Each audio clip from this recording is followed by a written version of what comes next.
안녕하십니까, 법우님들. 오늘도 이렇게 찾아주셔서 깊은 감사의 마음을 전합니다. 세월이 흘러 어느덧 인생의 후반부를 맞이하게 되면서 우리는 많은 것들을 경험하고 깨달아갑니다. 젊었을 때는 무엇이든 할 수 있을 것만 같았는데 이제는 몸도 마음도 예전 같지 않다는 것을 느끼시지 않습니까?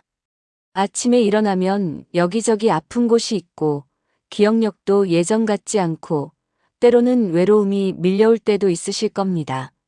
하지만 불자님들, 이것이 과연 불행한 일이기만 할까요? 나이가 들면서 우리가 잃는 것들도 많지만 동시에 얻게 되는 것들도 있습니다. 그것은 바로 진정한 삶의 지혜입니다. 젊었을 때는 보이지 않던 것들이 이제 보이기 시작하고 중요하지 않은 것들에 마음을 빼앗기지 않게 됩니다. 오늘 이 시간에는 부처님의 가르침을 통해 나이가 들수록 어떻게 마음을 지켜나갈 수 있는지, 그리고 진정한 삶의 지혜가 무엇인지 함께 살펴보고자 합니다. 부처님께서는 이미 2500년 전에 우리가 겪고 있는 이런 고민들에 대한 명확한 답을 주셨습니다. 많은 분들이 나이가 들면서 이런 생각을 하실 겁니다. 이제 내 인생은 다 끝난 건 아닌가? 앞으로 남은 시간이 얼마나 될까? 자식들에게 짐이 되는 건 아닐까? 이런 생각들이 마음속을 맴돌면서 우울해지고 불안해지기도 하시지 않습니까? 하지만 부처님의 눈으로 보면 이 모든 것들이 다르게 보입니다. 나이가 든다는 것은 단순히 시간이 흘렀다는 의미가 아니라 무상함을 깊이 이해할 수 있는 기회가 주어진다는 뜻입니다. 그리고 이 무상함을 제대로 이해하는 사람만이 진정한 평화와 자유를 얻을 수 있습니다. 오늘 저는 부처님의 가르침 중에서도 특히 나이가 들수록 더욱 깊이 와닿는 4가지 핵심 지혜를 전해드리고자 합니다. 첫째는 무상함을 받아들이는 지혜, 둘째는 집착을 내려놓는 자유로움, 셋째는 현재 순간에 머무르는 평정심, 넷째는 자비심으로 마음을 정화하는 방법입니다. 이 4가지 지혜를 제대로 이해하고 실천한다면 나이가 들수록 오히려 더욱 평안하고 자유로운 마음으로 살아갈 수 있을 것입니다. 첫 번째로 무상함을 받아들이는 지혜에 대해 말씀드리겠습니다. 부처님께서는 금강경에서 이렇게 말씀하셨습니다. 모든 유의법은 꿈과 같고 환상과 같고 물거품과 같고 그림자와 같고 이슬과 같고 번개와 같으니 마땅히 이렇게 관해야 한다고 하셨습니다. 이 말씀의 깊은 의미를 이해하기 위해서는 부처님의 한 일화를 들려드리겠습니다. 어느 날 한 늙은 여인이 부처님께 찾아와서 울면서 말했습니다. 세존이시여, 저의 손자가 갑자기 병으로 죽었습니다. 너무나 사랑하던 손자였는데 이제 어떻게 살아가야 할지 모르겠습니다. 부처님께서는 그 여인에게 이렇게 말씀하셨습니다. 할머니, 이 세상에 태어난 모든 존재는 언젠가는 죽게 됩니다. 이것은 피할 수 없는 자연의 법칙입니다. 당신의 손자도 예외가 아닙니다.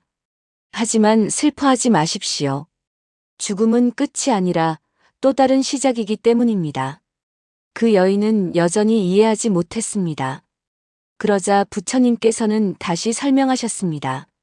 할머니, 당신이 젊었을 때의 몸과 지금의 몸이 같습니까? 당신이 어렸을 때의 마음과 지금의 마음이 같습니까? 모든 것은 매 순간 변하고 있습니다. 변하지 않는 것은 아무것도 없습니다. 이 이야기에서 우리가 깨달을 수 있는 것은 무엇입니까? 바로 모든 것이 변한다는 사실을 받아들여야 한다는 것입니다. 우리의 몸이 늙어가는 것도, 기억력이 떨어지는 것도, 사랑하는 사람들과 이별하게 되는 것도 모두 자연스러운 변화의 과정입니다. 하지만 많은 분들이 이런 변화를 받아들이지 못하고 계속 저항하려고 합니다. 예전처럼 젊어지고 싶어하고, 예전의 건강을 되찾고 싶어하고, 이미 지나간 좋은 시절을 그리워합니다. 이런 마음이 바로 우리를 괴롭히는 근본 원인입니다. 무상함을 받아들인다는 것은 포기하거나 체념하는 것이 아닙니다. 오히려 현실을 있는 그대로 보고 그 안에서 진정한 평화를 찾는 것입니다. 나이가 들면서 몸이 불편해지는 것은 당연한 일입니다. 이를 받아들이고 그 안에서도 감사할 수 있는 것들을 찾아보십시오. 예를 들어 걷기가 힘들어졌다면 그만큼 천천히 주변을 관찰할 수 있는 시간이 생겼다고 생각해 보세요. 기억력이 떨어졌다면 과거에 얽매이지 않고 현재에 더 집중할 수 있게 되었다고 여겨보세요. 이런 관점의 전환이 바로 무상함을 받아들이는 지혜입니다. 그렇다면 이런 지혜를 어떻게 실천할 수 있을까요? 매일 아침 일어나서 거울을 보면서 이렇게 생각해 보십시오. 오늘의 내 모습은 어제의 내 모습과 다르다. 내일의 내 모습도 오늘과는 다를 것이다. 이것이 자연스러운 변화의 과정이구나. 그리고 하루 중에 불편함이나 아픔을 느낄 때마다 이렇게 되뇌어 보십시오. 이 또한 지나갈 것이다. 모든 것은 변하고 있다. 지금 이 순간도 변하고 있다. 이런 마음가짐으로 살아간다면 나이가 들면서 오는 여러 가지 변화들을 훨씬 편안하게 받아들일 수 있을 것입니다. 두 번째로 집착을 내려놓는 자유로움에 대해 말씀드리겠습니다. 조주선사의 어록에 이런 말이 있습니다. 무엇에도 의지하지 말라. 의지할 것이 있다면 그것이 바로 속박이다.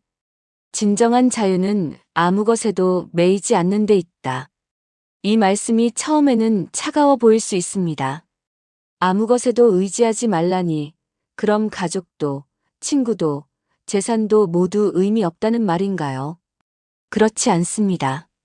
조주선사가 말씀하신 것은 집착하지 말라는 것이지, 사랑하지 말라는 것이 아닙니다. 집착과 사랑은 완전히 다른 것입니다. 사랑은 상대방의 행복을 진심으로 바라는 마음이고, 집착은 상대방을 내 뜻대로 하려는 마음입니다. 사랑은 자유를 주고 집착은 괴로움을 줍니다. 나이가 들면서 우리는 많은 것들에 대한 집착을 내려놓아야 합니다. 젊었을 때는 성공에 집착하고, 돈에 집착하고, 타인의 인정에 집착했을지도 모릅니다. 하지만 이제는 그런 것들이 진정으로 중요한 것인지 돌아볼 때가 되었습니다. 저는 한 어르신의 이야기를 들은 적이 있습니다. 그분은 젊었을 때 사업을 하면서 돈을 많이 벌었습니다. 큰 집에 살고 좋은 차를 타고 사람들로부터 존경받는 위치에 있었습니다. 하지만 70세가 되면서 갑자기 모든 것이 무의미하게 느껴졌다고 합니다. 그분이 말씀하시길 젊었을 때는 더 많이 가지려고만 했는데 이제 보니 진정으로 필요한 것은 그렇게 많지 않더라는 것입니다. 건강한 몸, 평안한 마음, 사랑하는 사람들과의 따뜻한 관계, 이것만 있으면 충분히 행복할 수 있다는 것을 깨달았다고 하셨습니다. 이것이 바로 집착을 내려놓는다는 것의 의미입니다. 더 많이 가져야 행복할 거라는 착각에서 벗어나는 것입니다. 내가 이미 가지고 있는 것들에 감사하고 그것들을 소중히 여기는 마음을 갖는 것입니다. 특히 자식들에 대한 집착을 내려놓는 것이 중요합니다. 많은 부모님들이 나이가 들면서 자식들이 자주 연락하지 않거나 찾아오지 않는다고 섭섭해 하십니다. 하지만 자식들도 각자의 삶이 있고 각자의 길을 걸어가야 합니다. 우리가 할 일은 그들을 붙잡아 두려 하는 것이 아니라 그들이 잘 살아가기를 마음으로 축복해 주는 것입니다. 또한 과거에 대한 집착도 내려놓아야 합니다. 젊었을 때 잘못한 일들, 후회되는 선택들, 놓쳐버린 기회들에 대해 계속 생각하고 자책하는 것은 현재의 평화를 방해할 뿐입니다. 과거는 이미 지나간 일이고 바꿀 수 없는 일입니다. 중요한 것은 지금 이 순간을 어떻게 살아가느냐입니다. 그렇다면 집착을 내려놓는 구체적인 방법은 무엇일까요? 첫째, 매일 저녁 잠들기 전에 하루 동안 내가 집착했던 것들을 돌아보십시오. 돈에 대한 걱정, 자식들에 대한 걱정, 건강에 대한 염려 등등. 그리고 이런 생각을 해보십시오. 이런 걱정들이 실제로 문제를 해결해 주었는가?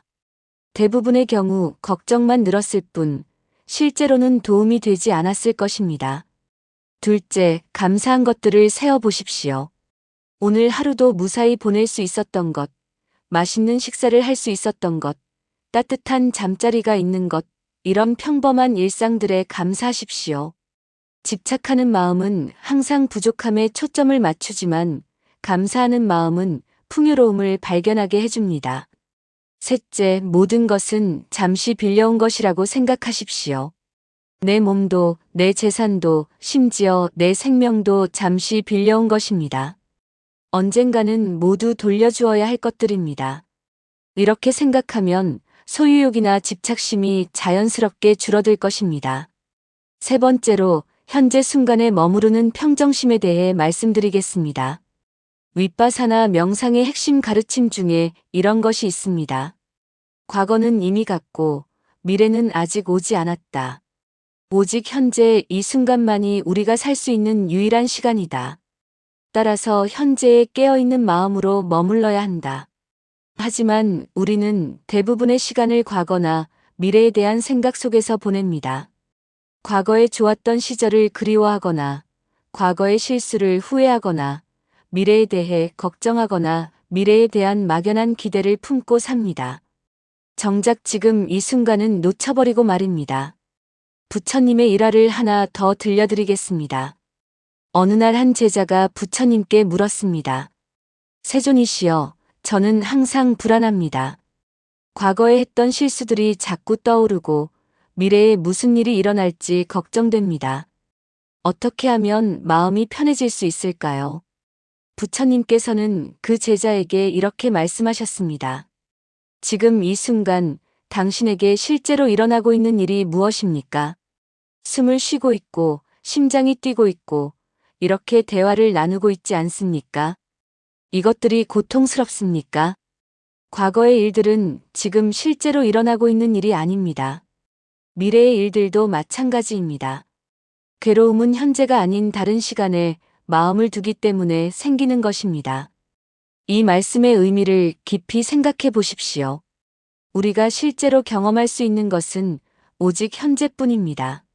과거는 기억 속에만 존재하고 미래는 상상 속에만 존재합니다. 하지만 우리는 이런 기억과 상상에 사로잡혀서 현재의 평화를 놓치고 있습니다. 나이가 들면서 특히 이런 경향이 강해집니다. 젊었을 때의 좋았던 기억들을 자주 떠올리면서 그때가 좋았다고 생각하거나 앞으로 남은 시간에 대해 걱정하게 됩니다. 하지만 이런 생각들은 현재의 행복을 방해할 뿐입니다. 현재 순간에 머무른다는 것은 지금 내가 하고 있는 일에 온전히 집중한다는 뜻입니다.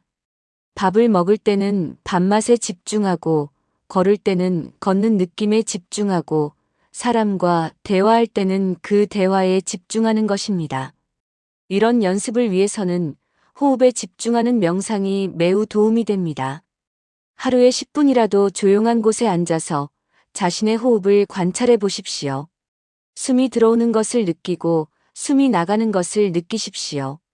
다른 생각이 떠오르면 그 생각을 판단하지 말고 다시 호흡으로 주의를 돌리십시오. 이런 연습을 꾸준히 하다 보면 평상시에도 현재 순간에 머무르는 능력이 향상될 것입니다. 그리고 현재에 머무르는 마음은 자연스럽게 평정심을 가져다 줍니다. 과거에 대한 후회도 미래에 대한 걱정도 줄어들고 지금 이 순간의 평화를 느낄 수 있게 됩니다. 또 다른 방법은 일상생활에서 마음 챙김을 실천하는 것입니다. 예를 들어 차를 마실 때는 차의 향과 맛에 온전히 집중해 보십시오. 뜨거운 물이 목으로 넘어가는 느낌, 차향이 코로 들어오는 느낌, 찻잔을 잡고 있는 손의 감각을 느껴보십시오. 이런 간단한 연습들이 현재 순간에 머무르는 능력을 기르는데 도움이 됩니다. 걸을 때도 마찬가지입니다. 천천히 걸으면서 발이 땅에 닿는 느낌, 바람이 얼굴에 스치는 느낌, 주변의 소리들을 의식적으로 느껴보십시오. 이렇게 걷기 명상을 실천하면 단순한 산책도 깊은 명상의 시간이 될 수 있습니다. 네 번째로 자비심으로 마음을 정화하는 방법에 대해 말씀드리겠습니다. 법구경에서 부처님께서는 이렇게 말씀하셨습니다. 원한을 원한으로 갚으면 원한은 끝나지 않는다. 원한을 자비로 갚을 때 원한이 끝난다. 이것은 영원한 진리이다. 나이가 들면서 우리는 많은 상처와 아픔을 경험합니다. 가족들과의 갈등, 친구들과의 오해, 사회에서의 소외감 등등. 이런 경험들이 쌓이다 보면 마음속에 원망이나 분노가 자리 잡게 될 수 있습니다. 하지만 이런 부정적인 감정들을 계속 품고 있으면 결국 자신만 괴로워집니다. 자비심이라는 것은 다른 사람을 위해서만 필요한 것이 아닙니다. 무엇보다도 자기 자신을 위해서 필요한 것입니다.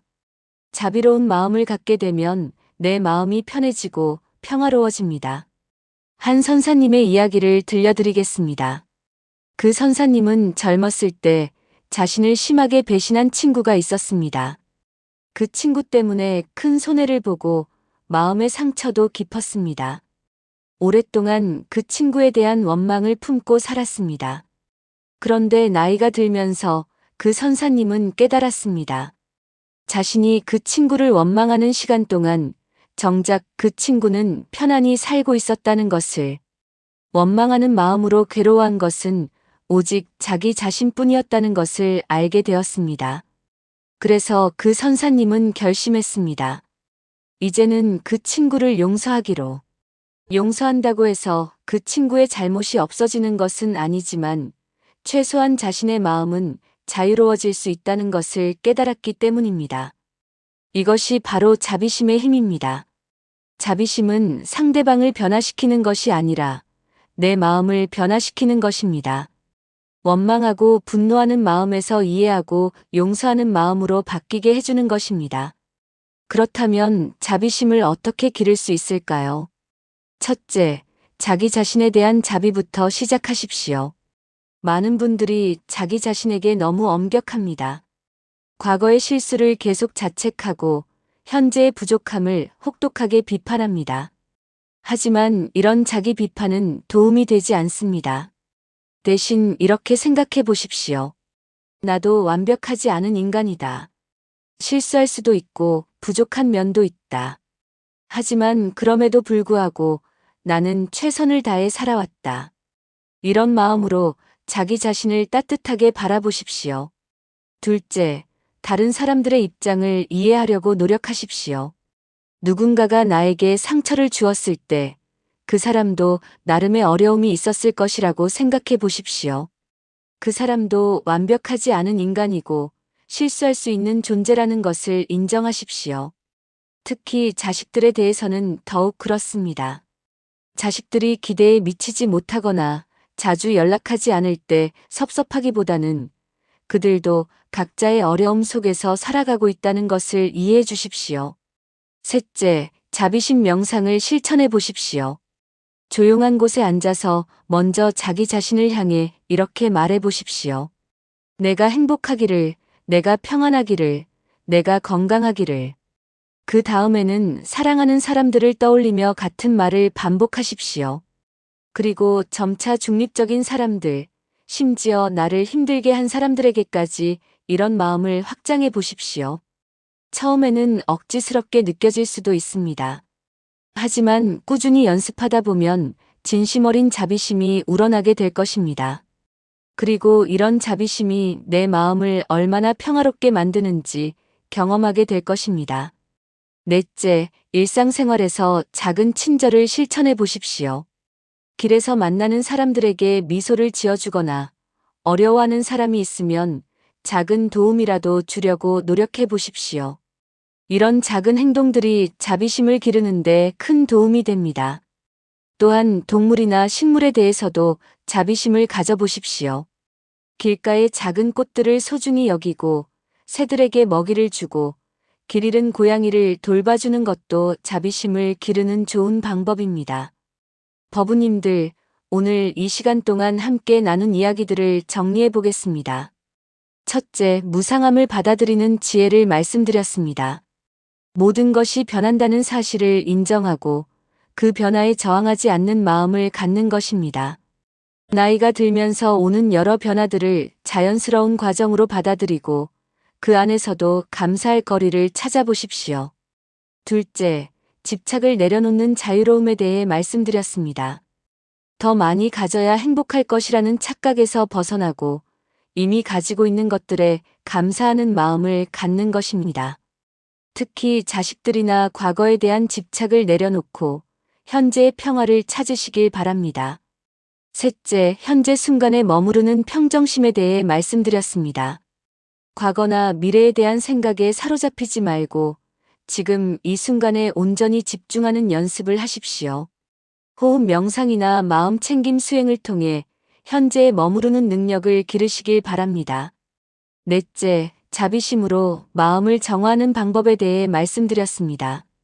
자기 자신과 다른 사람들에 대한 자비로운 마음을 기르고 원망이나 분노 대신 이해와 용서의 마음을 갖도록 노력하십시오. 이 네 가지 지혜를 일상생활에서 꾸준히 실천한다면 나이가 들수록 오히려 더욱 평안하고 자유로운 마음으로 살아갈 수 있을 것입니다. 부처님의 가르침은 2500년이 지난 지금도 우리에게 큰 위안과 지혜를 줍니다. 이 영상이 도움이 되셨다면 좋아요 버튼을 눌러주시고 댓글로 여러분의 생각을 나눠주시기 바랍니다. 그리고 주변에 이런 지혜가 필요한 분들이 계시다면 영상을 공유해 주시길 부탁드립니다. 마지막으로 오늘 이 시간 동안 함께해 주신 모든 법우님들께 깊은 감사의 말씀을 드립니다. 부처님의 자비와 지혜가 여러분의 삶에 늘 함께하시기를 간절히 기원합니다. 모든 중생이 고통에서 벗어나 진정한 행복을 얻기를 바라며 오늘 이 시간의 공덕을 일체 중생들과 함께 나누고자 합니다. 나무아미타불, 나무관세음보살. 건강하시고 평안하시길 바랍니다. 고맙습니다.